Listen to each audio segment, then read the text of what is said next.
Welcome back to the Telosive Tech Podcast. Ladies and gentlemen, we're down a Randy, but we're up a Drew. How are you, Mike? You're the one constant here on this show. How am I the You're constant only at one. this point? How am I I don't the know. constant? We've been through, how old is this podcast now, and how many years has Oh my it had, God. like, pretty much the same 7? hosts?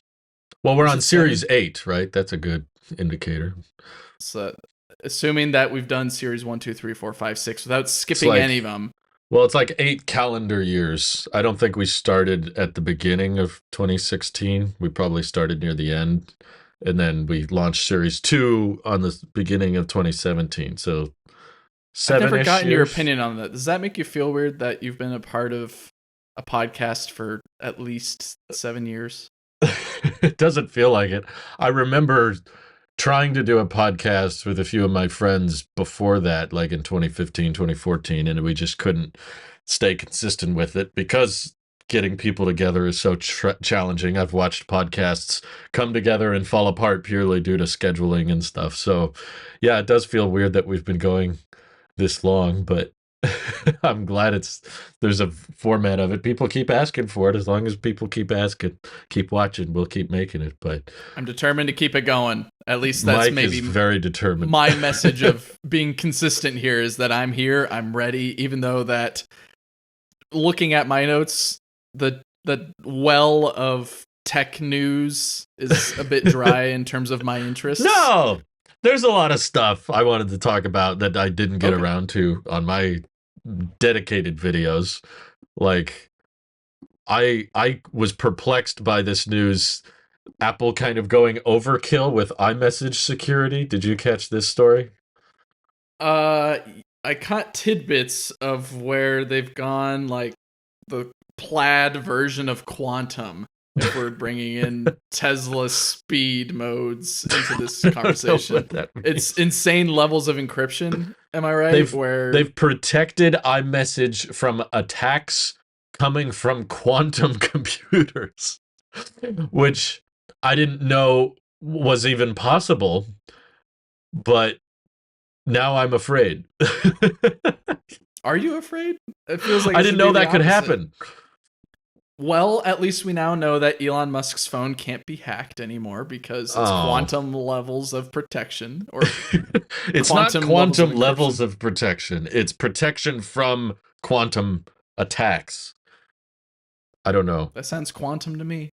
You want me to read the description Apple gave? I don't. Maybe entertain. Give me a little blurb of it because okay, it's not the whole thing. It's just a piece of it. I'm not a huge security or software engineer enthusiast. I'm more of the hardware mechanical stuff, making sure things don't break. I'm not an engineer of any kind. You're an engineer of social media, I would say. Yeah. It says we're announcing the most significant cryptographic security upgrade in iMessage history with the introduction of PQ3, a groundbreaking post-quantum cryptographic protocol that advances the state-of-the-art end-to-end secure messaging with compromise-resilient encryption and extensive defenses against even highly sophisticated quantum attacks. Never mind, the reading it did not help. I'm even more confused. You lost me at crypto, and I started thinking about cryptocurrency. Oh, no. Oh, there's also the whole OpenAI topic. That's a whole can of worms. The Sora. We haven't talked about that on my channel, but have you caught the whole text-to-video thing while we're on the subject of crazy algorithm? To put a cap on the Apple stuff, I'm glad it exists, even though I don't think anyone's trying to hack into my iMessage or any of my Apple ecosystem information, but I'm glad it's there. I guess it's a nice way to... We've protected you from quantum attacks. Who's able to do quantum attacks? Oh, just us. Can't you just see my information anyways? We've developed a way to prevent us from attacking you. You're welcome. Cool. I don't know who was going to hack us that way, but now they can't. So thanks for the nuclear deterrent, I guess. This is the best way to find out about that kind of attack. You find out about it when they've stopped it instead of finding out about it when it happens. All our texts were hacked. Darn. I agree.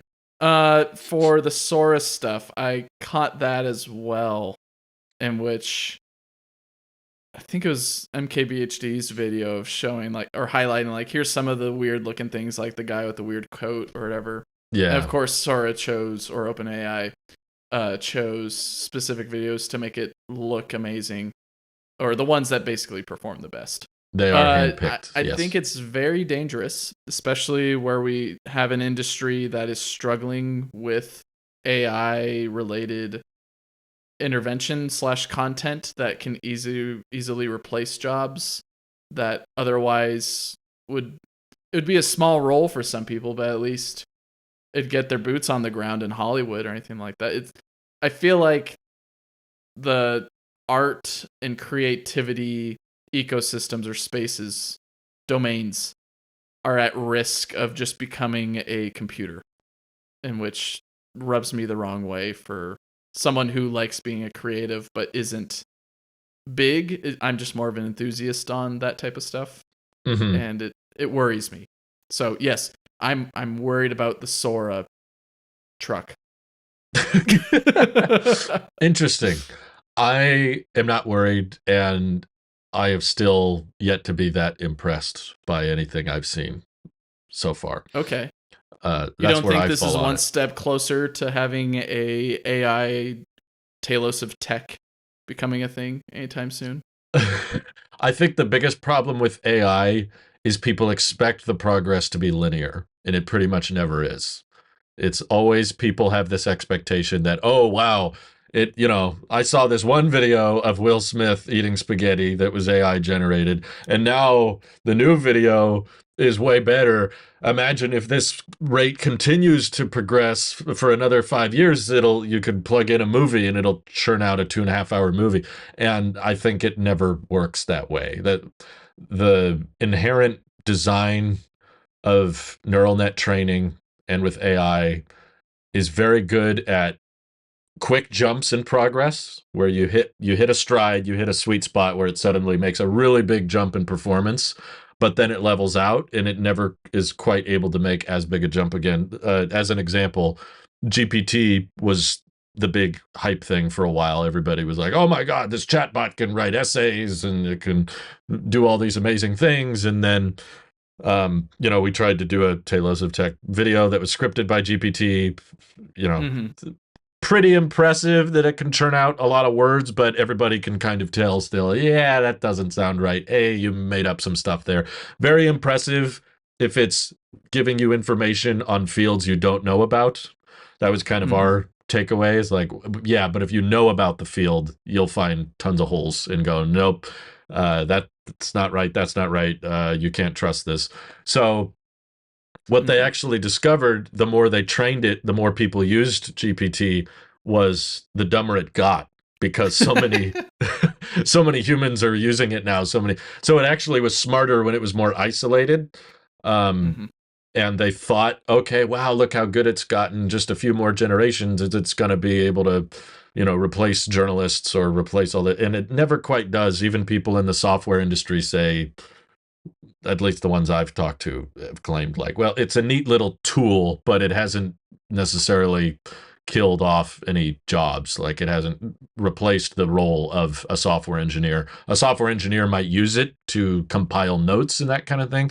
That's kind of what I always look at with automation and computers. Like electronics and processors have gotten so much faster, so much more capable, but you as an example, we still need a human engineer to do a lot of different things. You have a computer that helps you do those things. You don't have to do a bunch of math on paper anymore, but the computer didn't replace you, it assisted you.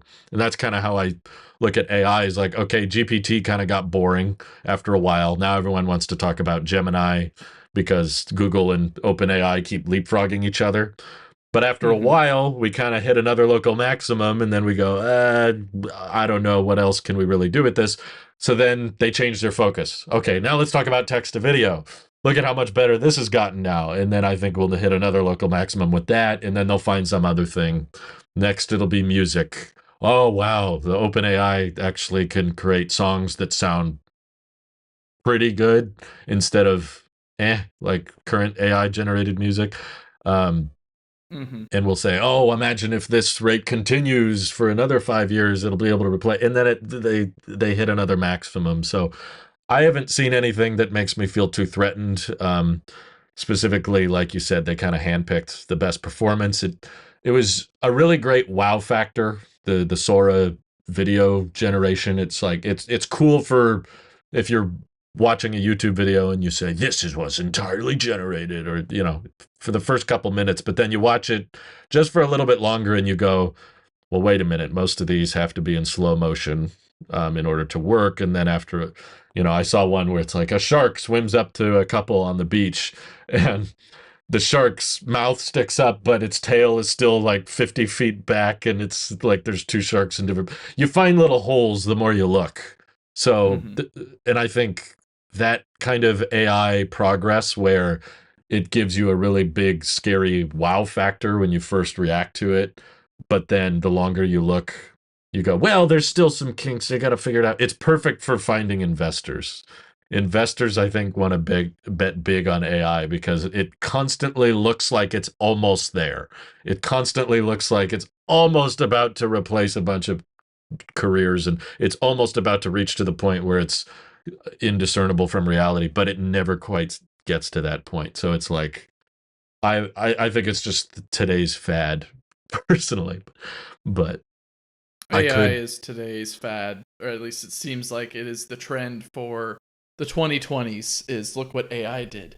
It's the new version of smart. You remember in the old 2000s, it was like, Oh, here's a smartphone, here's a smart Wi-Fi fridge. included on my microwave, because why Right. not? Here's my smart microwave. Instead of smart, we've changed it to AI powered. Now it's AI powered this or AI powered that. That's just My the present AI day hype. powered tissue box distributed too many tissues for me. Look how quirky it is. My fridge Yeah. is powered by ChatGPT. It says I need 99 bananas. Yeah. Well, it's kind of that whole have we talked about the rabbit R1 on this podcast? I believe we talked about the rat. I did a video I on it. recall having a discussion on the HumaneAI Pin, and Yeah. then I'm not too sure if the podcast stopped in terms of when we usually Yeah, it halt might have it. been during our off season actually. Yeah, the rabbit But is cool. I was very surprised to learn that the company that made the rabbit made another thing that I was interested in, which was the Playdate uh, mm, handheld console, I believe, where it has a little crank on it, and they had a whole bunch of different crank games and all that. oh I yeah. thought it was really cool, but I never envisioned myself really buying it. I just like the idea that here's a weird, beautiful looking piece of tech, very retro, modern look that captures that 90s kid fascination in me, Mhm. but very limited potential for. I mean, I guess there's a lot of stuff you could do with a crank, but what I'm getting at is the It's rabbit. I quirky. like. It's quirky. I like the design that this company usually goes with, and that apparently it's not an intentional design. It's just something that they end up landing on every time. But It's I like cheap. the rat. I think it's cheap. Well, Probably I think in a good that's the way. cool It's thing cost about it. effective Yeah, to manufacture.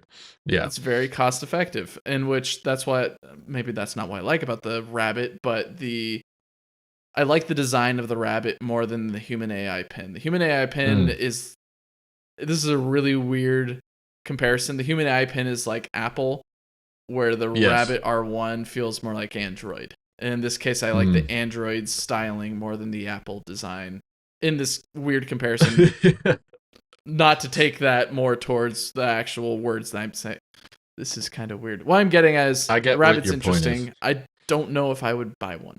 No, I would not. But I think from a business standpoint, I mean, as a consumer standpoint, my go-to reaction to the R1 is why isn't this an app? It seems like everything on the R1 can be done with a phone and the right software. But from a business standpoint, I do think it's kind of smart, as in you were never going to be able to charge that much for an app. Let's say R1 just said, we're an AI company and we're going to make a cool AI bot that you can download on iOS or Android.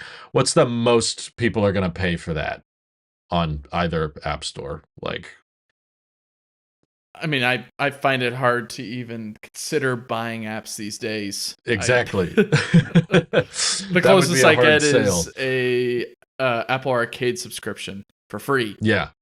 and then afterward, I'm good. Even though that was it? I listened to the was it the Respawn podcast from IGN, their Xbox Hmm. podcast. I think they put it perfectly with games these days, which is the new generation of humans, I guess Gen Z. Uh, Hmm. just dropped Gen Z. Faster processing power. They just care about playing their games, and which is why mobile games is such a big market. Is that they don't care what console they're playing on. I think that very much is in the same beat with the HumaneAI Pin and the Rabbit R1 with mobile phone, or I guess smartphones these days, AI phones, uh, is that uh, they don't want to go to a new console. They just want to have what they have, but be able to do whatever they want with the thing that they have. Uh, Hmm. doesn't matter if like they need this or that. Like if Xbox games come to the iPhone, great. Or at least was it Apple was able to get Death Stranding, I believe, working on the iPhone. So Mm. it's just being able to have access to all of that is the most important thing rather than new form factor just dropped. Buy it now. Yeah. Yeah. I think that you're not going to either way with an app you're not going to get much revenue generated. Like you'd be lucky to sell it for $5 on the app store. Apple's going to take a cut, Google's going to take a cut, and then they're going to have a bunch of rules on what you can and can't do with the hardware, and you have to disclose when the microphone and the camera are being accessed and all that. Instead, you come up with kind of a quirky Game Boy play date looking, toyish kind of hardware, and you say, "Hey, this has got a little camera and it's got a cute little screen with a rabbit, kind of like what are those things called? Tamagotchi. Tamagotchi. Yeah, kind of Yeah. like that. And it does some cool little AI things, and it's only $200. It's the price of a pair of AirPods or something." And people go, "Oh, okay, only $200. That's a lot less than the Humane AI Pin being like $700 with a $40 a month subscription or something crazy like that." Mm-hmm. You got to pay for a cellular plan, and you have to pay to access the AI assistant. It's crazy expensive. And then you can hold it. It's just another thing you got to carry around. But I saw a bunch of people pre-order it, and I was Mm-hmm. like, I mean, I don't think it'll last. I don't think there's much of a market long term for this, but I bet it costs them 50, $60 a unit to build those, and they sell them at 200. They get way more profit than what they would ever get from an app. And they don't have to Mm-hmm. worry about software being approved by Apple or Google on each app store.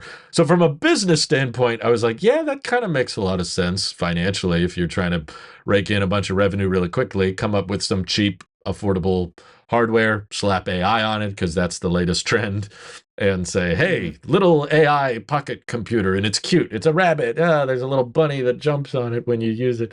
It's like, yeah, I guess everyone wants it to be an app, but they were smart, in my opinion, to put it into a high margin tech product that design company that made like the Playdate thing was pretty wise with like marketing. Like you can Right. make something fairly cheap. It's probably using like the same kind of materials you'd find in a Happy Meal toy, but with the right marketing, with the right animations and close-ups and renderings, and it looks cool. It's like, oh wow, that's different, that's unique. So you get a bunch of people to buy it, and then Apple and Google slaughter you at their developer conference later in the year when they come out with, I don't know, Google Gemini Assistant or Apple Assistant. GPT, whatever they end up calling it. Yeah. What it's a tough sell to me, in which I guess before I get into that, Mm-hmm. I think Rabbit's doing it. Rabbit's undercutting human AI substantially and Yeah. it's going to be really tough for human AI to try to get their pin to be a profitable product, where the rabbit is, like we've mentioned before, much more designed for manufacturing, which Yeah. means that it's going to be produced at a pretty decent cost, for like an affordable cost for Hmm. the company, which means that they're going to be able to, when they sell them, have a better margin than human AI, and also they don't Hmm. really have a subscription thing going on with it. That Uh, helps. That helps a lot. right. So I've got no doubt that they'll, like you said, they'll probably rake in a bunch more money, even though that they're having to include the production of a physical hardware, rather Hmm. than an app or software that you just throw onto a website or onto the app store or anything else and then go from there. Hmm. My biggest struggle is that, what's the difference from that and me buying either an Android phone or using Apple Assistant? Oh, I said Hmm. the word. Sorry, everyone. Uh, Turn off S-Girl. the lights. No. No, it's all dark. Yeah. Those who are driving, there's no lights to turn off. Just caused like 40 car crashes. Oh no.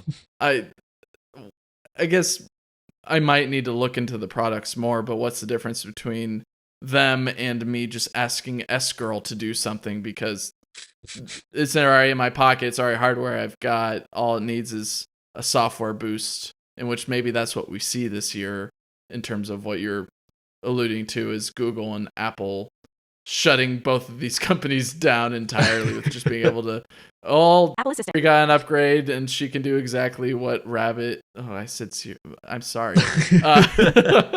Triggering everyone. I promise I'll stop. Hopefully they got AirPods on, so it doesn't matter. Yeah. But even so, an upgrade to Apple Assistant. probably overdue at this point. But being able to match what these physical products do, but on the iPhone and the Pixel, or whatever Android tickles your fancy, Hmm. is likely the better approach. Not saying that there's no room in the technology market for stuff like the Rabbit and the HumaneAI Pin, but I don't see a reason for me to get one. I think it dips more into the tech enthusiast that is a lot more interested and intrigued by AI and this hardware accessory that's more like a Apple Watch rather than a iPhone. It's very much a tech community, tech enthusiast. It's a nerd thing. I'm sorry. If you pre-ordered either the AI pin or the R1, guaranteed nerd. Hey, There's apparently no way chicks out dig of it. nerds in this this new decade. But New century. yeah, Yeah. I would much rather put money down on something that I can see and interact with a bit more, and is maybe a tad bit more standalone, like the the dream that is Apple glasses, where Yeah, you that's a can, long term. instead of having to look at the device and see that there's a little Tamagotchi rabbit dancing around doing funny things, or confirming that there's some interaction going on with the command that you gave it. Yeah, I just like the idea of, you're like, call me an Uber, and a rabbit just dances around doing funny things. You have no idea what it's doing. You wait there for 20 minutes. Well, I think that's the problem with it, is that I believe it's dependent on your phone, right? You have to do all these permissions to set it up as well, just to get it for you to. You have to connect it to your Uber account. You have to probably give it your preferences and all that. I don't think people want to have an Uber Black appear when they can't afford an Uber Black. Yeah, they can't people like those details. I know it makes for a good demo to be like, text everybody that I'm coming home or whatever.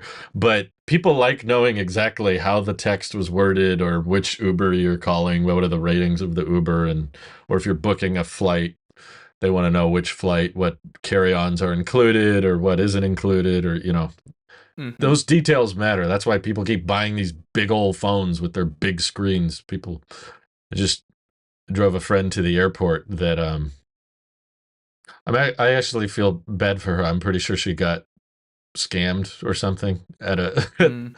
at some booth, but she got 15 Pro Max recently, and I was like, whoa, this is someone I think is like a normal human being, not a nerd, and they got a 15 Pro Max, and they were like, I bought it for I wanted lots of storage, and I was like, the only storage advantage of the 15 Pro Max is the 1 terabyte option. So you got like the cream of the crop, like best iPhone you could possibly get. And she was frustrated that her phone, I guess, wasn't charging with her older chargers. And she said, yeah, I talked to this guy at the airport or some guy at the mall that's told me that the iPhone 15s draw more power than before. So an Apple doesn't make a brick that um, supplies them with enough power. And I was like, what? That doesn't sound right. Just so happened. Kind. I think there is some truth to that, but also it I don't doesn't. think. I don't think it's entirely accurate. No, the From my iPhones with understanding, Type C still run on the exact same wattage that the Lightning iPhones do. It's an right? But we Apple. have noticed that things like Anchor charger dongles, not even dongles, where they are. Here, I got one right here. The Anchor IQ that I've got Uh huh. uh does technically have a higher rate of power output, Yeah. but compared to what you get shipped or what you used to get included with your iPhone. Yes. There But are higher wattage ones, but she was being told that Apple doesn't make a brick that supports the wattage of the iPhone. I was like, this that's a isn't right. really So weird pitfall on Apple's part then. I was like, that doesn't make sense. Luckily, I actually had a spare, I don't remember why, but I had a spare 20-watt USB-C brick in my trunk. And I was just like, Mm-hmm. here, don't go buy a new brick. This one will work, I promise you. And she was like, oh, thanks. So she just took it and she texted us that it's charging now and it's fine. But I was really confused there. I was like, I think the brick guy was trying to scam you or something. I was like, why are you going around telling people Apple doesn't make a brick? Not saying you should buy theirs. There's cheaper ones online from Anchor or whatever, but don't tell people that Apple doesn't make a brick that charges. I was like, that doesn't make sense. But yeah, it shows you how these startups are constantly trying to replace the phone, and meanwhile everyday people that are just going about their daily lives will be like, oh yeah, $1,500 iPhone, sure, why not, let's do it.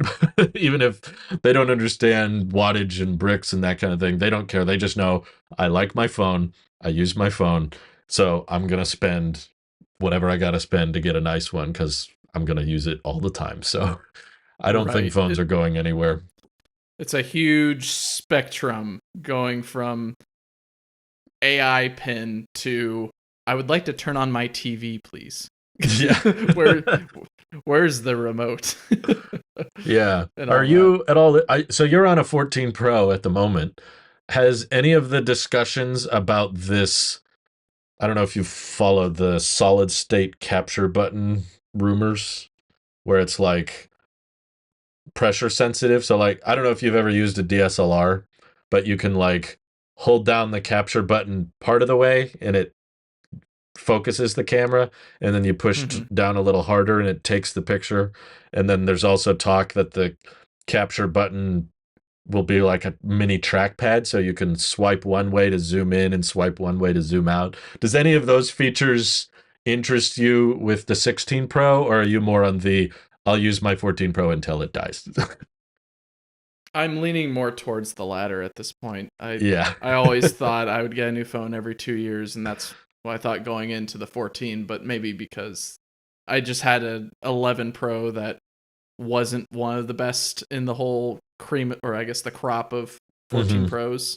It was a little bit underwhelming on the battery side of things, Yeah. but that sounds like a very complicated and expensive component to put on an iPhone. That it's pressure sensitive to where it's like an analog trigger versus a digital trigger, where it's got a few different states. It's digital, but it acts like an analog trigger. It's got different states of usage, and then also is a trackpad that it just. I'm very just think like a PlayStation controller. You got everything there. Yeah, in like a but the $60 PlayStation accessory. The PlayStation controller is very limited in what it does, and also it is a big trackpad that probably isn't utilized as much as it should be, but at least they've found a way to I guess integrate it into certain games, whether they actually code for it or not. And the same with you told me about how it's got two different states of usage with pressing the button. It reminds me of, funnily enough, the GameCube controller, where for a particular game like Super Mario Sunshine, for those that remember that game or ever played that game or have heard that game, on the GameCube controller, it was a trigger that if you held it down a certain amount, Mario and his water cannon on his back would spray out the appropriate amount of water per how much you push down on that. I swear. I just love how straight you're explaining the appropriate amount of water. Super Mario Sunshine is probably one of my favorite games ever, even though it is very much frowned upon in the whole gaming, I guess, Nintendo community. But what I'm getting at is with the Nintendo Switch re-release of the game, they don't have those triggers on, or those type of triggers on the Joy-Cons. So that was something that was a little bit of an issue with porting that thing over. And I just think wrapping this all back to the iPhone, I swear there's meaning for me mentioning the Nintendo or the GameCube controller and all that. I don't really see how that would benefit me more, where my main problem with my current iPhone is I can't get to the camera app fast enough. And no matter what I do, I can raise to wake the screen and then hit the camera button on the home screen, or I guess the lock screen. Sometimes it just doesn't open up the camera app sometimes. And that's my biggest gripe. I'm very much more on the where's the TV remote side of the spectrum, or like I just want a TV remote that works. I don't need a HumaneAI thing to open up the wormhole to the next dimension. I just want to watch a show. I just want to take a picture. I don't need pressure sensitive different. You might like the action button then, to be fair. That's the only thing that is interesting to me, is the action button that's able to just, you press the button, and even though you said it's like a very, very small amount quicker than either waking the lock screen and then hitting the button, or waking the lock screen and swiping, or even unlocking the phone and then tapping the camera app. Right. There's so many ways to access the camera, but I will admit there's been a lot of times on our trips that I've fallen in love with the action button. I didn't think I would like it as much as I did when it was rumored. I was like, yeah, whatever. It's just a mappable button. But now there's so many times I'll reach into my pocket. You can feel it. You know where the volume buttons are, and you feel the action button. I'm holding it so that by the time I get here, I'm already in the camera. So I never even touch the display. It's just... So then with that use case, do you think that this second button will be any meaningful improvement to your picture taking experience, where you have to make sure you press down on the button just right for it to focus? You don't have whatever to. You just... There's different levels of sensitivity. Like it can detect a soft press versus a hard press, but... Do you think that's going to be an improvement in your usage of the camera app on the iPhone? Well, with the context added, I've been wrong before. Like I just admitted, I didn't think the action button would make a big difference until I got it and then went, oh wait, this is actually kind of nice. Hmm. First reaction is no. I don't think that would change much for me because I don't tend to zoom in a lot, but Apple tends to wow us with really well optimized software. Like the dynamic island, for example, was kind of a big surprise. We knew there would be a little hole cut out at the top, but we didn't expect it to be this whole dynamic, like adjusting notification live activity thing. So I will confess there's a possibility that when I check out a 16 Pro and finally get to mess around with it, I'd go, oh, that's really intuitive, or that's really quick, that's really easy. I'm actually really comfortable with that. But no, I doubt it would be the kind of deal maker that people are hoping for. Like, oh, I need this. But I think it's important with these annual refreshes to for Apple to challenge themselves, come up with new things. I think Apple knows, and we all know, that most people aren't upgrading annually. But if you're buying a new phone and you're spending, 1,000, 1,500 bucks on it, you should make sure you get some recent generation state of the art features. So I don't think a lot of iPhone 15 buyers are going to be buying 16, but there's could be a lot of iPhone 12 or 13 buyers that switch on the 16 when they feel ready or their battery's low and they don't know about replacing it, whatever it is. Um, Hmm. and when I read about the leaks for that capture button, I was like, that sounds a little bit more creative than I initially thought. The first rumor was just a button that launches the camera app. And I was like, what? It's like, we already have that. You just want another button now? Or just add a QWERTY keyboard back while we're at it. Um, Physical buttons are quicker though, as Physical buttons are quicker. I so do yeah, wonder. as so many people point out in the EV and automotive industry on why screen's bad, buttons good. We need more buttons. Don't replace buttons with screen, please. I like screen, but I'm I weird. I like know. screen too, Drew, but I think there's a nice healthy balance in there, and I don't know if this extra button on the iPhone 16 that is possibly coming, Hmm. the button, uh, if it's going to be any meaningful utilization to the phone when does it make sense to add another button to the this is I guess what I'm trying to get is does it make sense to add another button to the phone when historically we've had a switch, volume, and power or I guess sleep button? Yeah, And I think that's basically I don't think there's any other buttons that have really been added besides the action button recently. Does it make got sense rid to of the add home another button. button? And does it make Um, sense for that button to serve another use? Is it just action button 2 when it's not being used as I hope they call action it action button the sequel? two electric boogaloo.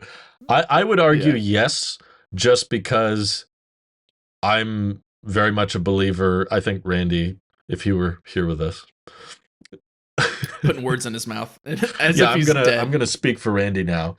Um, that iPhones more and more, and you kind of admitted this too, they're becoming No. more and more of our cameras. Like Hmm. they're less and less of a, do you use this to make phone calls or do you I mean, we text on it, we browse social media on it, but a lot of the reason people buy a phone, one phone over another, comes down to just camera performance. And that's been the trend for a while now. That's not a new thing. It's been like 6 7 years of every keynote, more and more of the presentation for the phone is about the camera, like every year. And I think that makes sense because that's something the Apple Vision Pro or the Apple goggles or Meta Quests. That's one thing, no matter how good the hardware gets, no matter how light they are, no matter how comfortable they are, how cheap they are, how good the battery gets, I don't think they'll ever really replace phones because of camera features and typing. That's another problem. But people are able to take selfies really easily with a smartphone. We did it today when we were going out to lunch with our friend. She's just like, hey, let's take one real quick. No one's going to want to take off their goggles and try to do some weird hold my goggles out and take a picture with, I don't know, I can't see the screen very well because it's this blurry lenticular eyesight crap. No one's gonna, I don't think there's any amount of hardware improvements that will make Vision Pro a replacement for, FaceTime calls, selfies, or just a great point and shoot like we're doing right now. We point a camera at our face. We have to put something, this little rectangular object. It used to be our little Canon point and shoot cameras. Now it's built into our phones because our phones are these little supercomputers we all have. And we can put them out in front of us and talk to them, and you guys can see us. And that's just so natural and so practical. And more every year, the phone is just becoming a camera. That's what I tend to joke about is I bought a camera that also has some phone apps on it. So that's handy. Mm-hmm. So if the goggles are long term meant to become more of the visual medium, so that kind of replaces our computer monitors or our TVs or our tablets, then I think the phone more and more so, it won't go away, but it will transform as to more of a camera focus. It's like this is a camera first and then everything and then phone second. Mm-hmm. So The Apple I would camera that say we always wanted was always there. It just yeah. was disguised as a phone the whole time. Right. Yeah. So I would argue this is just a natural progression of the phone becoming more and more of a camera than anything else, especially after Apple filmed the whole event last year on an iPhone. I thought that was kind of a big Do you turning think they're going point. to do that again this year for at Oh, least one of yeah. their events? We talked about this, huh? We had a debate about this. Like, is every Apple event going to be shot on iPhone from here on out? That's a Mm-hmm. good. I think you Let's said no. revisit it again. I I don't think so. You don't think so. I think it was a nice way to be like, hey, we can do this on a phone, and then that's it. Yeah. I think you're not unreasonable for expecting that. I guess I could really see it going either way. I don't feel super confident about either. There's definitely some shots that probably would look noticeably worse on the iPhone. And Mm-hmm. they chose to shoot the last event. It's been a while, I guess. It was October, right? It's been Maybe they'll pull the Zuckerberg approach they did recently with the Vision the Pro Quest 3. review that he put out, where he had Oh, the yeah. Quest 3 filming it the whole time. Maybe Apple will do that with the Vision Pro. They'll have the Vision Pro filming the event. Yeah, I loved your podcast with Brandy, by the way. You guys did a great job covering for me, and I liked that discussion you had about the Zuckerberg video. Because I I still haven't watched it, by the way. that's fine. I think we got the gist of it, but I am not a big fan of Facebook or Meta or Zuck at all. But I will confess that the Quest 3 was very impressive hardware for what it was, and Mm-hmm. there are many objective, ignoring price, there are advantages to the Quest 3 over the Vision Pro, despite what a lot of the Apple community acts like. I could never get a good answer out of people on that debate. I was always like, well, it was always these vague defenses. They would say, oh, it's Vision Pro is like nothing else. The Quest 3 is nowhere close. And I was like, well, in what feature? What are you using on Vision Pro that's like miles better? And they were like, just the whole, you know, the immersion. I was like, Quest 3 has wider field of view, has a higher refresh rate. These help with immersion. I don't have to have a cable going down my More neck. I don't tactile have. feedback on the controllers. Yeah, you get tapped. When we were playing that What the Bat game, that was very I immersive. never I never got to experience it, but just watching it being what's it called, mirrored to the TV, just seeing you struggle with trying to pick up things with two bats was entertaining enough. But for you, you were actually experiencing it where you had two bats in your hand and then you could feel, oh, there's a ball at the end of this. Okay. Hmm. I think that's very valuable, in which something, this might sound really weird and very, again, I'm bringing up Nintendo again somehow. I think what would benefit Vision Pro is some tactile gloves. Like, we don't need to go full Nintendo Power Glove situation where it's got a bunch of buttons on the side and all that, but having some tactile feedback for what you're doing, whether it's just pressure sensitive or like, you don't even have to go really big on any of the motors or oh goodness. I'm thinking of the massage pads that you tried out, not Oh, the last visit that you're here, but the yes, visit before, I remember that. something like that, where you're able to It's control on where. Talos of Life. If anyone wants to watch me shock myself or whatever, it's a Yeah, short on having Talos of Life. some way of stimulating your muscles or basically your hands in any way, would make the Vision Pro experience just a bit more interesting to me. And it doesn't have to be bundled with the Vision Pro. I think it could easily be one of those products that you could buy on the store later. Yeah. Or experience in a physical retail store for Apple, and then let the person choose to go forward with it or not. But it unlocks so many different immersive elements, like with the Mount Hood visual that you get with Vision Pro, being able to go down, like squat down on the ground and then touch the grass and have that feeling of touching grass.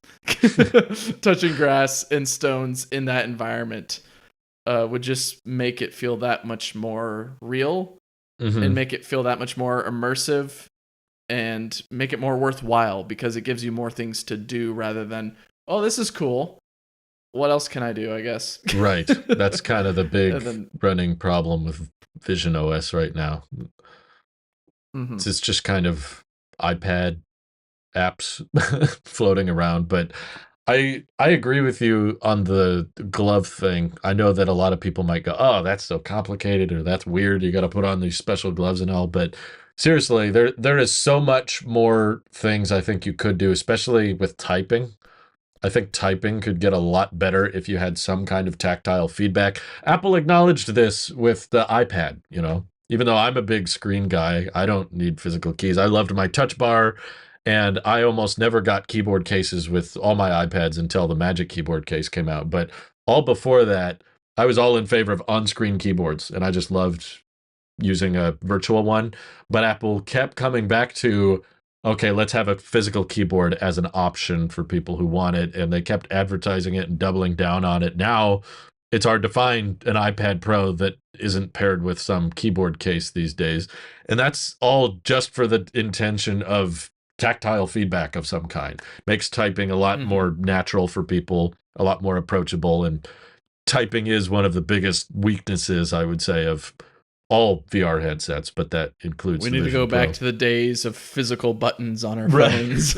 People really like those clicks keyboards. Did you see those? Click, click, click, click, click. Yeah. Are you gonna buy one? No. I was like, I mean, no disrespect towards Mr. Mobile, whatever. You make your accessories, good for you. You guys just sell what you sell. That's fine. If people want it, good for them. But I just can't imagine how the creators of BlackBerry must have felt when they saw a keyboard accessory for the iPhone come out and everybody go out and buy a $200 keyboard for their $1,000 iPhone. It's like, right. Oh my God. But it's a very silly, I mean, the whole the whole domain of smartphones is rife with weird accessories. Even though Apple supports this one, it's a Belkin Mophie. That's cool. Mophie, that's a handy accessory.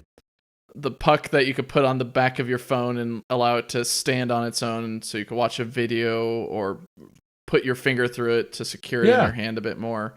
I think it's great. And there's so many. I mean, heck, even bring up Belkin again.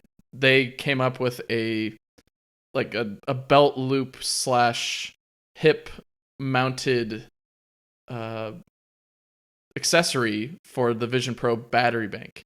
So that way, whether you want to put it in your pocket or put it on just your side on the belt loop or whatever it is, the harness, for some amount of money, awesome. Like, there's so many different things you can add on to these, this hardware, these smart bricks and other things that we're attaching to our faces and putting in our pockets and interacting with every day. There's so many different things you can add onto it and make it your own, which I think is great. And so I guess what I'm getting at with the gloves is, it's gloves. Who wears gloves for any reason besides gardening or protecting their hands from some damage while welding or anything like that? Like, yeah, if it's cold or anything like that, I forget about that as well. We live in warm environments, Drew. We live in California. You don't need gloves. I don't. Here. I still feel cold. Okay. Oh my Okay, God, it's Mr. under 50. I might have to wear a coat today. Ugh. Oh. Global cooling. Yeah. Gloves, I think, could help a lot as an accessory, not a mandatory thing. I think about the term glove box a bit too much than any human should have or should these days. And Right. it both makes me laugh and angry at the fact that we still use the term glove box, and I don't think anyone's putting gloves in their glove box in their car. So You're not? it Oh. seems like, Hmm. oh, I'm sorry, but even so, it seems like more of a bougie legacy name for it, in which Yes. Apple's all about maybe not bougie, but at least a more It's oh bougie. goodness, It's kind of what would you bougie. call it? Elite, but in a friendly way. A sophisticated approach to technology No, I thought in elitist terms was of a lot better. design and all that. Okay, well, I'll be a little bit nicer with sophisticated, a more marketable term, but a sophisticated way for Vision Pro to provide tactile feedback is most likely gloves. And if any company is going to make gloves for a uh, virtual reality machine, I feel like Apple would get it pretty good with whatever use cases you want in there and make it feel a lot more premium of an experience rather than holding on to physical things that, yeah, help you get some tactile feedback, but at the end of the day, it feels like you're still holding wands in your hands. And Yeah, Apple's very much of the same mindset of, why would you hold something? Don't hold anything. It's already there. that's true. With gloves, you could still pick up and hold real objects alongside virtual ones, whereas controllers kind of occupy the whole real grip you Mm-hmm. have. Controllers Unless you feel want more to take the gamey. Wii approach and add on weird attachments to your Wiimote to make it look like a tennis racket or a bowling ball. Yeah. I'm trying to picture what Apple gloves look like and also how they charge. And I'm getting really Throw it confused. into one of the AI image generation tools and get something out of Oh, it. yeah. I used one of those recently because I wanted to something on your Discord, and someone was saying, was it horses and computers? And so I downloaded one of the AI generation apps on the App Store. Only let me do one image before it said give us money. But I generated an image that probably wasn't the best, but it was still kind of fun. Oh, that's what. Maybe not. They had a weird port on it. Anyways, uh, I'm just trying to visualize how Apple. What would they make it? Would they be white? Be looking like Michael Jackson over here? Like, one would white, they one black. There you go. would be like a cloth, like they're polishing cloth kind of fabric? Ooh, but sweat resist or not sweat resistant, but sweat deterring, so that Mm. way it doesn't heat up your hands and make them feel all clammy after a while. Make it Would feel it like be you're a not wearing port? gloves at all. How do you fit a Type C port on there somewhere? You could easily do it. You just have it go to a certain board, either like on the top or bottom of the wrist, and then you have the small port right there. So you get some sort of like feeling that there is a port on there, but it's not. And then powering the thing, you're It's gonna got to have to have a use some battery. pouch cells. Yeah, it's gonna be weird. There you go. You're right. Was it one is tied to the other Bluetooth wise? Oh wait, no, but then that doesn't solve power because we don't have Just Bluetooth do power yet. power over Bluetooth. It's easy. What did I just say? We don't have that technology You gotta yet. have We've three got. things to charge. Oh my god. I think this all ties back to the fun idea of having a desk that you could just place your phone anywhere on it and then it charges. Let's just have that technology now, please. Air power, guys. We've come full circle. We're back to air power. It's all. It's always been. It's always been the Always answer. has been. Yeah, Yeah. I think so. Jeez. While we're on the subject of lost causes, there's been a lot of iPad rumors as of late. Oh goodness, why? For someone who really is disappointed with the iPad, you talk about it a lot. in which I get it because you want it to be better, and you just set your expectations to be crumbled down later. But I'm very I'm just interested no, in. I've given up. I actually feel a lot better about it now. I've accepted the iPad's not going to be what I want. I feel good knowing I don't have an iPad anymore. I sold it, it's gone. So now it's just one of those products that we talk about. I don't partake in. It's just like we talk about Rivian, or we talk about consoles, or we talk about any number of products that I don't necessarily own, or but we I don't think comment that's hard, on. Drew. You're a pretty essentialist person. That's true. I'm only using one AirPod now because this one died. Because there's stupid no way to control the battery on these things. So they were on optimized battery charging all day, which I appreciate because they're trying to preserve the cycle life. But then when I actually need them to be at full, I can't. I have to go in there like 30 minutes before we start recording and hit I'm sorry, audience. I charge to somehow put full. him on this train again, but here we are. Uh, iPads, iPhones, AirPods need optimized Mac OS. charging, Oh my AirPods. God. But Yes, they do. are Imagine they you. get macOS before the iPad. But See? go ahead. There we go. The left one, or the right one just died. You're an iPad owner, right? So this I do own applies an to iPad, you. specifically the best iPad, the Mini. That's right. I agree. We agree on that one. But does hearing about the new iPad Pros coming in at 5 millimeters thin, does that scare you? Does that worry you about their structural integrity as a structural engineer?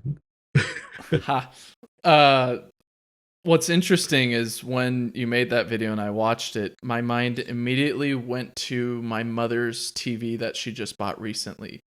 And this Oh, new TV, I forget if it's a Samsung or something else, it is paper thin. And the only yeah. place where it is thick is near the middle, and that's where the computer that, or I guess all the hardware that supports the image processing and everything else, and where you Mm-hmm. plug in the HDMI cords and everything else, go. But the rest, like a majority, like at least 70% of the screen is thin, very, very thin. Uh, with that, I think is acceptable. With an iPad, it teeters on the level of slightly acceptable, assuming that the pad is not deflecting every single time you press on it. Mm. Feeling more like paper rather than a tablet, in which it's got enough computer in it, and heck, they have to jam as much battery in as they can, or at least make it as optimized in terms of battery usage as Uh-huh. they can, so it can be a usable product. I I would say I teeter on the edge of not really concerned and Okay. also don't really care. Mainly because I am a iPad mini user and I don't need, I think I mentioned in the last podcast or the podcast before that. Well, there's not a human being on earth that needs an iPad Pro, but Okay, what I'm getting at is that I don't find myself in the position that I need a big screen to tap on a weekly basis. I only need the small one, in which I took this one to the doctor's office today when I was getting some blood drawn. mm. And it was the perfect size. Even though I didn't have any big pockets to put it in, it was the perfect size to carry around because I had some lab order papers that I was bringing with me. So they're Yeah, going to be in my hand anyways. And I just put the iPad with the lab order papers, and I just had one hand occupied, but I didn't feel like a giant clipboard that I was carrying around, good, in good. which it seems like the iPad is going the way of the clipboard at this point in terms of thickness. So Yeah, I don't know. Mixed feelings. In terms of structural rigidity, I'm very interested in seeing how much force it takes to bend it now. the Bend and jerry rig break, I everything guess. video. He's just gonna. And it also makes me interested in if Apple is entertaining the idea of we can go so thin that we could either make it flexible as a flexible screen, Oh, it's or we flexible. can go hinged, where it's Mm. like the Surface Duo from Oh yeah, Microsoft, how thin is the where Duo? you're, Let me double check that. I forget, but being able to make it the same thickness as what typical iPads are, that don't fold. But this one just so happens does fold Mm. and maintains the same thickness, but still has the same utility, would be very, I think that's a lot more alluring to me. A screen that I can fold and put away, but still has a good amount of screen space, or screen utility. You see, you're more on the foldable trend. Just as an update, I have found a tech product thinner than the next iPad Pro because the Surface Duo comes in at 4.8 millimeters. Very When thin. unfolded. Yeah, when unfolded, which is gives it a little bit of help because a lot of the time it's going to be folded up. But I would And the argue new the one's new, supposed to be 5 millimeters. yeah, the new iPad Pro. So there's a 13-inch display, but 5 millimeters thin, which remembering how thin the Surface Duo is kind of nutty to think about. I can't visualize a way you can get any tablet that thin and that wide that can also not fold in on accident. Yeah. I I think what iPads definitely thrive on is those keyboard or folio cases in order to Yes, preserve the screen that's quality true. over time. So for this specific circumstance, I don't think the thickness. You just send me an AVIF file. It didn't work. I Here, can't see what you're I sent trying the to send me through. JPEG. Okay. Even so, I feel like the increase or the decreases in thickness is nice for, I don't even know. I guess putting a case on it so then it's just back to the same thickness it was before and It's you like, so still when have it's that with the rigidity. case, it's not insanely thick. It doesn't feel like a small book or a Kindle reader. It feels more compact, I guess, in thickness. I don't know. I'm somewhat in the same realm. I'm on. You jumped off the cliff of iPad. You're like, I'm done with iPad. I'm Yeah, leaving this boat. it's just I'm not for me. teetering on the edge with Rose and Jack on the Titanic. Of I'm still here on the boat, but I could probably jump off if I wanted to and still live. This is a really weird comparison or euphemism. I Anyways, guess I just used my phone for no. everything. I'm just like, everything I used my iPad for, I could do on my phone. So that's when I decided I wasn't. That mainly changed because of subject lift. All I would really use Mm-hmm. my iPad for was masking out subjects for video thumbnails. And then they were like, oh, now you can just lift any subject off your Photos app. And I was like, oh, well, okay, iPad's useless now, but still interesting tech product for artists or note takers out there. I'm very curious. I don't know. I just haven't seen Apple talk about thinness or lightness for a while, which sounds kind of refreshing to me after. iMac. Ugh, I know. Don't remind me. That was 2 years Oh, I ago. will, because at my wife's work, they all use iMacs, and they're currently going through an upgrade in iMacs to the new M1 iMac, Not the in M3. which has the most. I don't think so. I don't think their budget is, Ugh, is come on. inclusive on it. Where do you What buy does a the M3 budget add, M1? Drew? I don't know, but what is the ugly white bezels and chin ad? I don't know, but people are buying it. The funny thing is, oh my god, did they? The M3 is currently in MacBook Pros with fans. It's in the iMac with fans, and that's it, right? There's nothing else with the M3 chip yet. I Somehow don't think so. we're jumping from M3 being in the iMac and all these MacBook Pros with these fans to cool them down to suddenly the M3 going in a fanless iPad that's 5 millimeters thin. And if you look at that picture of the Surface Duo, it's literally Mm-hmm. the thickness of a USB-C port. It's like you physically can't get much thinner, otherwise Type-C won't work. It's That nuts. actually helps. Yeah. Hmm. How are they fitting an I guess what do you M3 do at in that point? there? I don't. It's nuts. I And don't know. OLED, I guess I guess. that is the limiting factor at that point, right? Mm-hmm. Is if you want to make the iPad any thinner, then it needs to go wireless. Otherwise, it needs to accommodate a And then USB no more port, EU. which is it? Oh yeah, well then it can't go to the EU, right? Yeah. Or it's either it can't go to the EU or Apple has to make a case for the iPad that there's no reason to put a port on it because it's so thin and it's meant to be that thin. How would they even justify that? We No, have I to don't think it justify our works. thickness of devices with the EU somehow. No, the EU doesn't. The bill for USB-C doesn't say if the device is thin enough, it doesn't need Type C. It was these products specifically must have a Type C port, and they just included phones and laptops and tablets, and the only thing they didn't include was watches. But everything else, and I'm sure the iPad would qualify under that. Everyone kept telling me, it's like, no, Drew, they'll remove the port so it doesn't count. And I was like, Apple that's comes not up how with some that works. charging system that is on the same thinness as a SD card or a micro SD card.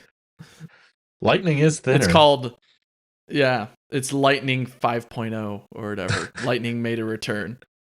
Somehow Lightning returned. It did in 3 different ways. I don't know if we've acknowledged that on the podcast, but yeah, the idea that Lightning exists in multiple ways on the Vision Pro, I think the AirPods Max, yeah. There's like a and mini then Lightning. also, That's why I returned it. yeah, I loved Vision Pro, but I couldn't stand the fact that there was Lightning big on the inside of that battery bank. It's just like a thick Lightning. I was like, it I can't literally live did with not this. sit well with you. Mm-hmm. Very much. But I still can admire iPads, even though I don't think they're worth the money. And I was just looking on Amazon because you were accurately bringing up how much better the iPad mini is than everything else. You can buy a refurbished iPad mini 6 now for like $360 on Amazon. Like, that's such a great deal. It has the Apple Pencil 2 support, still has a plenty fast chip. It's got Touch ID right on the side button, and it's small enough to fit in big pockets. It's like that's just a solid tablet right there. And when you can find pro iPads or mini iPads for like 400, $300, the second Apple comes out with, hey, this is a $1,500 iPad, it's just so hard to justify. It's like, well, for $300, $400 tablets, iPad OS is fine. It gets the job done. But if you're dropping that kind of money, iPad OS is just a joke. But we've dug that horse out of its grave and killed it a second time and then buried it underneath that grave. So we don't need to go there again. But I admire the hardware for what it is. This will be the first iPad with OLED. It'll be the biggest OLED display Apple's ever released, I believe. And still ProMotion, probably still get plenty bright, and M3 chip is state of the art. So the fact that they're able to build all this in a super thin, there should be a new keyboard case to go along with it. So it should be interesting, even though none of us are going to buy it. No one should buy that, but I don't know. Are you going to review it? Yeah, probably. I guess we'll see where I'm at that point. We do have a trip coming up around then. But that might be good because then I can just drive it back to the store when I'm done with it. I'm loving all these trips that you're planning are at the same times that Apple hardware is being released. You go on a trip when you get Vision Pro. You go on a trip when the iPad that is thinner is coming out. What are you going to do next? That is funny. The new XDR display comes out and you're going to be over in the Philippines or something like that, and so you have to bring it overseas with you, or you're gonna have to order it in the Philippines. Oh heck no! Mobile products are much easier to review because you can just take them around with you everywhere you go. But I don't know if it's worth reviewing. I guess if there's some kind of hardware that or software advantage that they come up with that makes it more interesting, but yeah, I don't know. I guess we'll analyze the iPad coverage of the event and see if it generates meaningful traffic. If people really want me to review it, I will. If I don't see much traffic, then I'll say, I'm not interested in being sold on one unless it could replace my Mac. I'd be open to getting an iPad that could What replace if all this. But 2024 was the year that macOS comes to iPad? I'm sure you'd be whistling a different tune at that point. I will be so grateful. Speaking of Apple listening, did you see that sports app they launched? I've vaguely heard of it, and I'm not too sure what it's accomplishing besides more gambling. That's what Apple really wants. Gamble all your money. Apple pay later with gambling money. No, uh, I What? wasn't that into it because I'm not a sports guy. But what amazed me was this guy. I believe he worked for 9to5Mac. Um, I'm double checking here, but he is named Parker Ortolani. Sorry, I'm butchering his. Oh, he used to work at 9 to Parker 5 Mac. O. But Parker, a few years ago in 2022, I'll send you the link, came up with this concept. It was purely concept. It was not a leak or a rumor. He was just said Apple should make a sports app. And it is shocking how close his concept is to the real thing. Like almost the exact I wonder same if Parker logo. got picked up by them. And I mean, I don't think it was a lucky guess or anything. Well, let me ask you, do you think Parker had nothing to do with the creation of this app? Or do you think they saw it and went, that's a good idea, let's make something like that? It's kind of hard to be independent in this world of the digital age where information is just thrust into your eyes every day if you're just looking at any social media or any news or anything like that. So nothing is built really in a vacuum these days. There's always going to be influences. So I think this is most likely an influence on some scale, whether it's a complete carbon copy. It could be, in which I don't know if Parker would have any way of making a case against them. Oh, I don't think he would. His word versus theirs. It is just.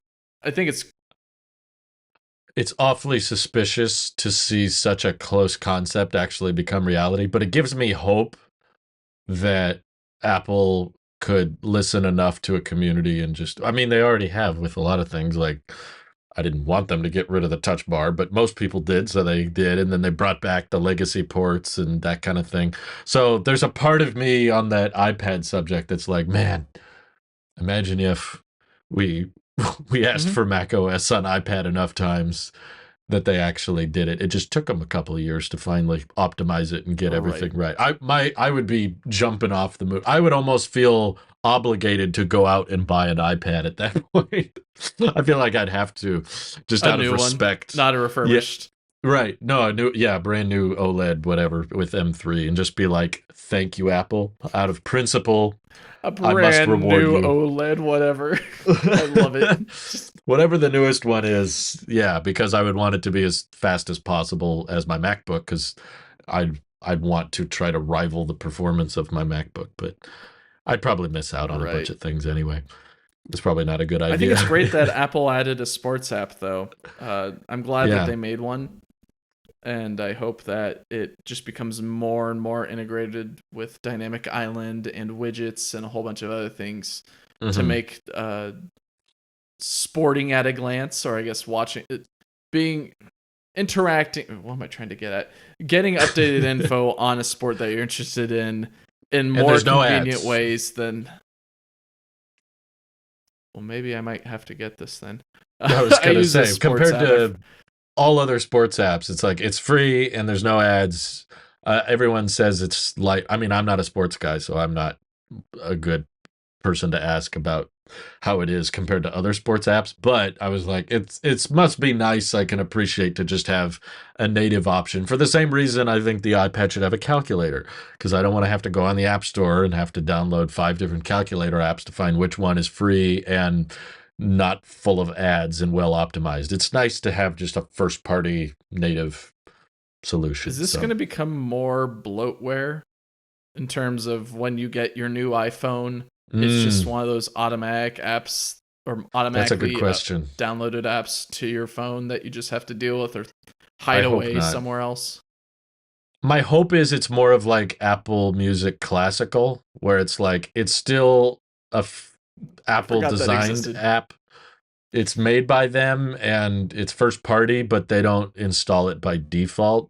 But maybe they can Mm-hmm. bake it into the background so that you can go on the App Store and it says, download the Apple Sports app. But when you hit download, it doesn't actually download. It just appears on your Makes it home show screen. up on your It home was already screen. there Yeah. the whole time. They just, wow, your download That's speed even suddenly worse was because then really you're looking fast. at how much storage space you have and it doesn't change, which then makes you Oh, think what else is technically on my phone that they're hiding from me. how much is I want to know the file size of the Apple Sport app. How big is this thing? I bet it's less than 100 megabytes. I forget the one that I use, but it also has a nice curated widget for my iPhone to show Mm, me what games there were, I think yesterday, today, and tomorrow. And specifically, I follow hockey. So it just mm-hmm. shows here's all the hockey games happening today. And it's not big enough to show all. Like, there's some cases in hockey where almost the whole league is facing off against each other. So you have like 15 different games going on. It doesn't have enough space for 15 games. It's got enough for, I think, either 6 or 8. So you're only able to see about 6 or 8 total. And sometimes your favorite team might be hidden somewhere else if you haven't tagged them as a favorite team. Mm, So I'm interested in seeing what widgets the sports app has. And also, it not having ads is a nice bonus, but I don't know how long that will last. that's Since true. Apple will probably try Ah, throwing, here's some Apple Music ads, or I didn't think here's about a that. fitness ads because you're a sports enthusiast. You probably like fitness, right? Here's fitness ads and all that. I didn't think about the fact that there's been reports that Apple's trying to find ways to introduce more ads into iOS. They're looking for more ad revenue. And maybe this is their slow approach of like, okay, well, let's launch the sports app so everybody likes it and gets used to it. And then we'll slowly build ads into it over time. That's probably what it is. I didn't Mm-hmm. even think of that. I'm tired of ads these days. Segueing kind of into this, I've for social media, I've scaled back on my usage of it. That's I good. was on Blue Sky and Threads. I've deleted You my Threads account and my yes. Blue Sky account. Those are gone. I kind of gave up on them because they weren't really serving any purpose besides trying to get away from Twitter. I still have my Twitter, but I have reduced the amount of people I'm following. It used to be a whole bunch of entertainment, hmm social media figures, or I guess people that I liked following just for some reason. I've stripped it all down to, I think only you, Randy, and Louise are probably the only like and people Louise, that I follow that's that fair. are either people that I know or anything else like that. But otherwise, it's all just either Space or EV official accounts. That's good. Otherwise, and then I've also got the tab put on followed instead of, I think, recommended or something like that. Yeah. Uh, Well, it always jumps you back, but it's nice to yeah. just see who Well, you want actually, to not see. always. It usually puts me back on follower or following. Oh, Uh, that's good. and then also, I deleted Reddit off my Mm. phone. I didn't delete my account, but I deleted Reddit. I've heard a lot of And people are upset then with Reddit. Reddit's going through a weird phase where they're just trying to get money, money. They're a company, so their whole business is money. And so they're trying to get as much money as they can. But what I didn't like about Reddit is it felt like every other post was an ad. And I was getting Mm. really upset with that because it seemed like I could scroll for, let's just say, 20 minutes, and it felt like half the time I was looking at an ad. And the same Yeah. thing can be said about Twitter these days. It feels like every other. Thankfully, it knows my interests are in Starlink, so most of the ads are just Starlink ads. So it's more interesting that way. But otherwise, I'm kind of tired of seeing ads there. The only Yeah. ones that I've kept is Twitter, but I've slimmed that down, and Instagram, in which I've Mm. also slimmed down Instagram as well to only be pretty much close friends that I've got in my Sure. life. And That's good. so I've now run into the the issue that I wanted to have, which was I go onto these and nothing is new. And so then I don't know what to do. And then I realize I'm just trying to look at my phone instead of doing something more productive. Let me jump off of that.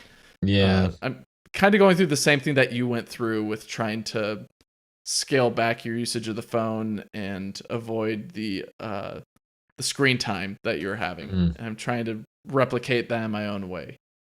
But it's a healthy exercise for sure. Yeah. What's helped ensure that behavior is the amount of ads I see on anything that I've got, including YouTube, where YouTube has just gotten terrible with ads these days. If you don't have premium, it's every single second there's an ad. And now I'm getting ads on Prime Video as well. Oh, that's right. Paying for Prime. That started. But they're now like, pay $3 more, I think, for no ads now. It's just... So I guess what I'm getting at with this whole tirade is tired of ads. Remind me to put a I'm bunch of ad back breaks into this part of the podcast. Oh, no, it's me that's putting them in, right? Randy from the next day here. You know, we like to have a lot of fun, crack some jokes here at Randy Vasquez, but one of the things that's not a joke is personal health. And with the new Apple Watch Series 4, you will be well on your way to being a healthier you. Maybe I just put an ad break every like 13 seconds when we get to the every time section. I say ad. It's a fundamental redesign and re-engineering of Taylor Swift podcasts. An ad plays. That's great. Just make it as annoying it is for me, it's annoying for the audience at this point in the podcast. Traditionally, our podcasts have delivered. I'm Team Premium. You guys have premium and you listen to our podcast on YouTube, you get no ads. We get paid still. It's the best case solution for everybody. I don't pay for Netflix. I don't pay for Prime. I don't pay for Max. We have it, but we don't pay for it. All those things. Same. And I choose YouTube because most of that money goes towards your favorite content creators instead of a big studio. So that's why I like that a bit more. But yeah. I just don't see room in my funds right now to do YouTube Premium. So it is pretty pricey. My alternative is scale back on who I'm subscribed to, so I'm on YouTube less. So that I don't get as angry with ads and I don't feel like I'm watching ads for half of my day of don't being watch on my the stuff phone or anything. Then it'll make the podcast more interesting. Watch hilarious skits. It's going to be hilarious skits that I'm missing out on, Drew. Well, do you have any closing thoughts? I'm glad you're scaling back on we'll see how much more media. I scale back. I'm trying to fight the battle that you were trying to fight a year ago. Was it a year ago? Pretty much. Yeah, I've kind of given up, I'm afraid. Well, I'll carry the torch forward. But we'll see how far I get before I either relapse or if I go even further or I just stay steady. No, I don't think I've got anything else to add besides... Oh, I guess one other thing. Maybe someone in the community can help me answer this question. I've got a nice old Samsung. Here, I can show on the video so you can see what it looks like. It's an old Verizon Samsung flip phone. That's one of the phones of all time. That is one of the phones of all time. It's a very specific one of the phones of all time. It's the most phone I've ever seen. I recently replaced the battery on it with a third-party one because I just recently discovered that the phone wasn't dead when I put it through the washing machine when I was a kid. The battery just died when it went through the washing machine. So I booted it up recently and was able to find photos on it back from when I was a young lad. And I don't know how to get the photos off of it because the cable that came with it is just one that plugs into the wall. So that's not a data cable. And then the other cable that I have plugs into a 12 volt, the cigarette lighter type of plug. Weird. So I don't know how to get data off of it if I don't have that type of cord. And I've looked up cords. I even bought one. And it's not even the right port for my phone. Dang. And that's the even more entertaining part is the port on it. I'll show it as well. is not a standard. Let's see. Oh, that is weird. I don't know what that is. It's a really weird one that can easily be mistaken. Where's the EU where you need it? Oof. All I could find on this port is that it is called a USB, which doesn't help at all because it universal does not look like serial a USB. bus. By the way, nothing about it is universal. The irony. It is very not universal. I think, where is it? The cord that I bought, I got off of eBay, and it looks, oh goodness, come on, focus. Let's try to focus it a bit more. I think it's too close. Yeah. Your logic was sound, but see, instead of buying that cable, you could have gotten YouTube Premium. This costs $8. That could cover how much 4 is days of you. They need a daily rate. That would be funny. Yeah. Pay for if anyone in the community day. who's watching at this point knows what that port is, or at least knows of this phone or needs more info, I can get more info for you somehow. I've gotten far enough to where I found the owner's manual and I forget the SKU or serial number for the phone. I can get that in the comments and post it as a top comment. But any way I can get these photos off of the phone and onto a computer would be great, so that way I can preserve those memories rather than just letting it rot away on a phone until the phone decides to break finally. So yeah, any help on that venture would be great, and I'd appreciate it immensely. Cool. And I'm gonna keep waiting for help on my stupid iPhone recording bug, which keeps happening, where I'm in the middle of someone on the Discord something. proposed something in regards to, oh goodness, what was it? I think I responded. Some volume rocker thing of like, maybe you're twisting the volume on something, but you don't have an Apple Watch, so I don't think there's any it's on a tripod, and that was for the Blackmagic camera app, and I don't use that. I use the regular camera app, and they were wondering if it connecting with the car was doing something, but it's not connecting to the car. The car's not moving or anything. There's no rhyme or reason to why it happens. It's very frustrating, but right. Audience, solve all our problems. Thank you for listening. And hopefully we'll have Randy back next week. Thanks all. Bye-bye. Bye.